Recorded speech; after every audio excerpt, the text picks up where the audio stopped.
Assalamu alaikum students and welcome to all the students in the Right Way Academy class 10th biology. Today we are going to be starting the chapter number 11.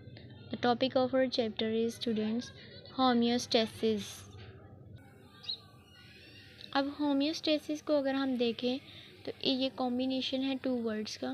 इसकी अगर हम reason of naming देखें, reason of naming is that homeo means same and stasis mean static or maintenance. There is a similar conditions that are maintained in any body or conditions that is known as a homeostasis. Homeostasis is the maintenance of internal conditions of the body despite to any change in the external environment. Means to say that कि हमारी body की जितनी भी internal conditions होती हैं उनको equilibrium में रखना, इसके बावजूद कि उसके कोई भी एक्सटर्नल इन्वायरमेंट है उसमें चेंज आ रहे हैं. लाइक अगर हम एग्जांपल्स देखें, 37 degree Celsius in of the human body is the having the optimum temperature.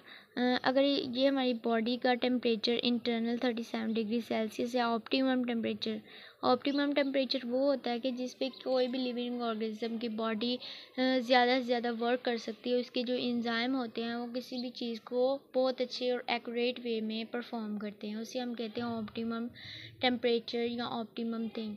तो यहाँ पे अगर हमारी बॉडी में 37 डिग्री सेल्सियस टेम्परेचर मेंटेन नहीं रहेगा तो हमारी जो बॉडी है वो डिस्टर्ब होगी, जिसकी वजह से वो इंटरनल फंक्शंस भी डिस्टर्ब होंगे और स्ट्रक्चरल फॉर्मेशंस भी डिस्टर्ब होंगी.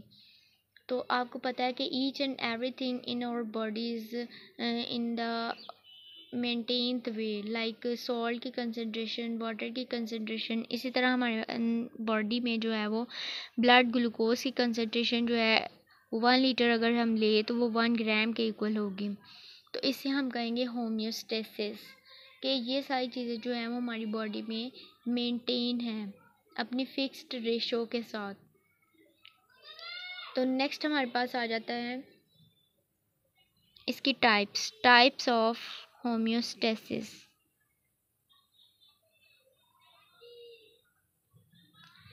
इसके हमारे पास 3 टाइप्स आ जाती हैं.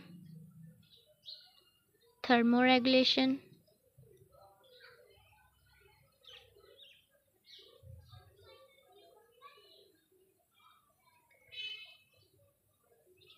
osmoregulation,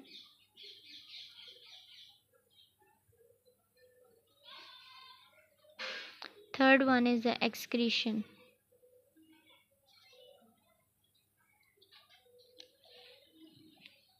वन बाय वन हम इसको डिस्कस करेंगे. थर्मोरेगुलेशन,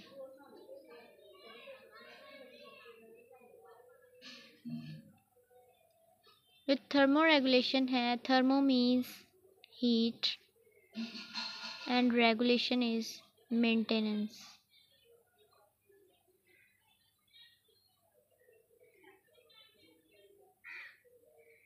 इसके अगर हम डेफिनेशन देखें, the maintenance of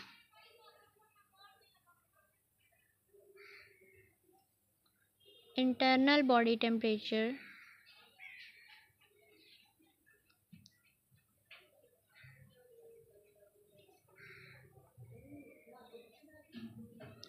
is called thermoregulation.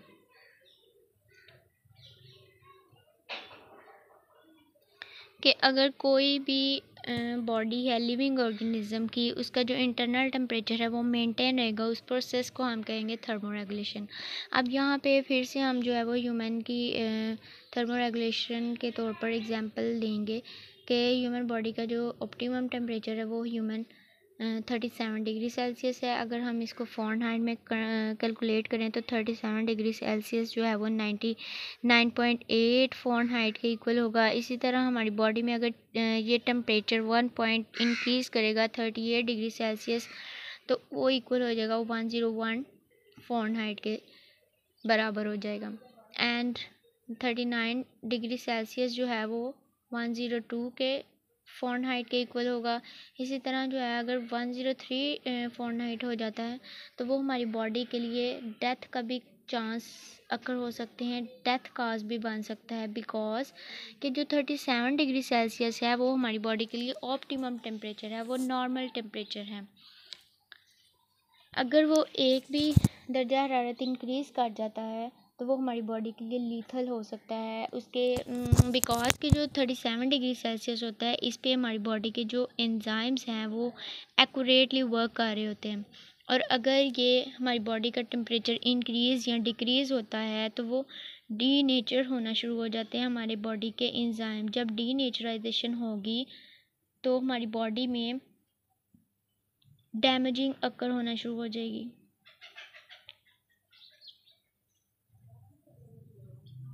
जब डैमेजिंग अगर होगी तो हमारी बॉडी के जो फंक्शंस हैं वो परफॉर्म नहीं होंगे। तो इसलिए हमारी बॉडी का जो टेम्परेचर है वो 37 डिग्री सेल्सियस होना ज़रूरी होता है। इसी तरह अगर 39 हो जाता है तो वो 102 फ़ारेनहाइट के इक्वल हो जाता है, जो कि ज़्यादा टेम्परेचर होता है और हमारी बॉडी इस चीज़ को बियर नहीं करती। और 103 फ़ारेनहाइट जो टेम्परेचर होता है वो तो डेथ का काज भी बन सकता है। और इसी तरह इसलिए ज़रूरी है कि जो 37 डिग्री सेल्सियस वो हमारी बॉडी में मेंटेन रहे। इससे हमारी बॉडी को कोई फ़र्क नहीं पड़ता कि हमारी बॉडी का जो एक्सटर्नल इन्वायरमेंट है वो किस तरह से है, लाइक समर है या विंटर है, बिकॉज और हमारी बॉडी जो होती है वो 37 पे भी ऑप्टिमम वर्क कर सकती है। नेक्स्ट हमारे पास आ जाता है ऑस्मो रेगुलेशन।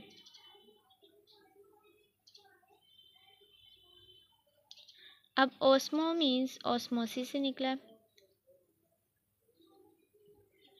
और इसमें हम दो चीज़ें डिस्कस करते हैं, वाटर एंड सॉल्ट कंसंट्रेशन। इसमें हमारे पास डिफ्यूजन का प्रोसेस भी आ जाता है।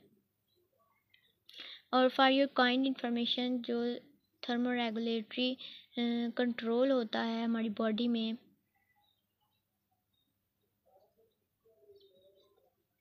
Control that is present in our brain, जो थर्मोरेगुलेशन का प्रोसेस होता है वो हमारा ब्रेन है वो कंट्रोल कर रहा होता है। अब नेक्स्ट जो है, अगर हम इसकी डेफिनेशन देखें, the amount of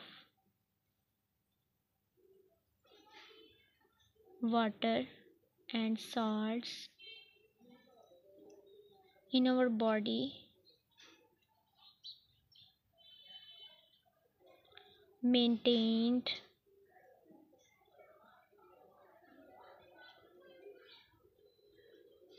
is known as osmoregulation.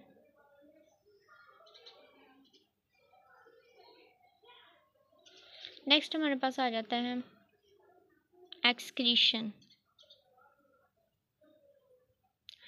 अब होम्योस्टेसिस का ये एक स्टेप है, step of homeostasis.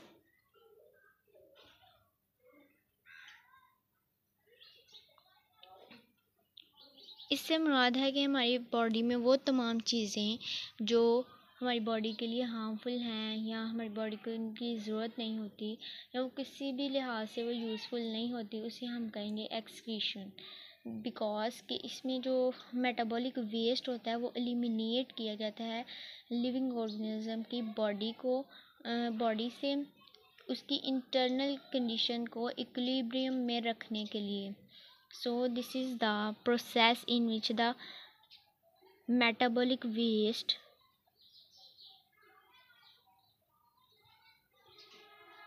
is excreted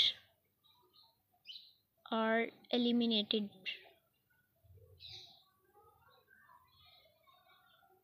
from the body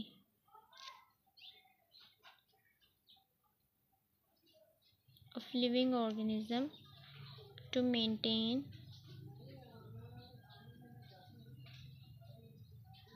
internal conditions in equilibrium। तो अगर हम एक्सक्रीशन की एग्जांपल लें तो इसमें आ जाते हैं हमारे पास नाइट्रोजनस वेस्ट,